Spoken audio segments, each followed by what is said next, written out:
আসসালামু আলাইকুম ওরহমতুল্লাহ। সম্মানিত ভাইয়েরা, আশা করি সবাই আল্লাহ তাআলার মেহেরবানিতে ভালো আছেন। সৌদি আরবে কর্মরত প্রবাসী ভাইদের জন্য আজ একটি অত্যন্ত গুরুত্বপূর্ণ তথ্য নিয়ে আলোচনা করব। আপনারা যারা সৌদি আরবে আছেন তারা অনুগ্রহ করে নিজের ইকামা কার্ডটি ভালো করে দেখুন। আপনার ইকামাতে উল্লেখিত পেশা বা মেহনা কি লেখা আছে। যদি আপনার পেশা আমেল বা আমেল আইদি হয়ে থাকে, তবে আজকের এই আলোচনাটি আপনার জন্য খুবই জরুরি। সম্প্রতি সৌদি আরবের মানব সম্পদ ও সামাজিক উন্নয়ন মন্ত্রণালয়ের নতুন নিয়ম অনুযায়ী যাদের ইকামায় আমেল বা আমেল আইদি পেশা উল্লেখ রয়েছে, তারা তাদের ইকামা নবায়ন বা রিনিউ করতে গিয়ে সমস্যার সম্মুখীন হচ্ছেন। অনেক ক্ষেত্রেই তাদের ইকামা রিনিউ হচ্ছে না। এর মূল কারণ হল সৌদি সরকার এই পেশাগুলোকে সৌদিকরণের আওতায় নিয়ে এসেছে, অর্থাৎ এই পদগুলো এখন সৌদি নাগরিকদের জন্য সংরক্ষিত করা হচ্ছে।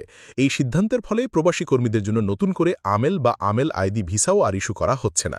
এখন প্রশ্ন হল, যাদের ইকামায় ইতোমধ্যে এই পেশাগুলো রয়েছে তাদের করণীয় কি? সমাধান হলো পেশা পরিবর্তন। আপনার ইকামা রিনিউ করার জন্য অবশ্যই বর্তমান পেশা পরিবর্তন করতে হবে। তবে এর মধ্যে একটি অত্যন্ত ভালো খবরও রয়েছে। সাধারণত সৌদি আরবে পেশা পরিবর্তনের জন্য নির্দিষ্ট সরকারি ফি প্রদান করতে হয়, যা প্রায় 1000 রিয়ালের মতো। কিন্তু সৌভাগ্যবশত যে সকল প্রবাসীর পেশা আমেল বা আমেল আইদি রয়েছে তাদের জন্য সৌদি সরকার এই ফি মৌকুফ করেছে। অর্থাৎ এই নির্দিষ্ট পেশা দুটি থেকে অন্য কোনো পেশায় পরিবর্তনের জন্য বর্তমানে কোনো প্রকার সরকারি ফি লাগছে না। এই প্রক্রিয়াটি এখন অনেকটাই স্বয়ংক্রিয়ভাবে সম্পন্ন হচ্ছে। আপনার কফিল বা স্পন্সর যখন পেশা পরিবর্তনের জন্য আবেদন করবেন, তখন সরকারি সিস্টেম থেকে এটি বিনামূল্যে আপডেট হয়ে যাবে। এর জন্য কর্মীর আলাদাভাবে অনুমোদন দেওয়ারও প্রয়োজন করছে না। এখানে একটি বিষয় বিশেষভাবে সতর্ক থাকা প্রয়োজন।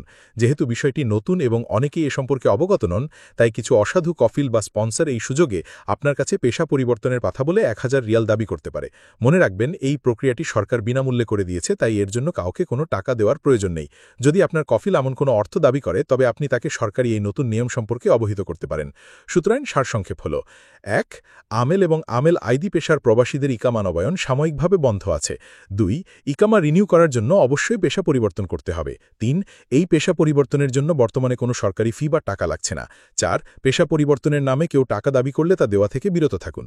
আশা করি তথ্যগুলো আপনাদের উপকারে আসবে। প্রিয় ভাইয়েরা, আর কোনো কিছু জানার থাকলে আমাদেরকে কমেন্ট করবেন, ইনশাআল্লাহ উত্তর দেওয়ার চেষ্টা করব। ভিডিওটি শেয়ার করে দিবেন। ইনশাআল্লাহ নতুন কোনো তথ্য সমৃদ্ধ ভিডিও নিয়ে আবারও আপনাদের সামনে হাজির হব। আল্লাহ আপনাদের সার্বিকভাবে ভালো রাখুন। আসসালামু আলাইকুম ওয়া রাহমাতুল্লাহ।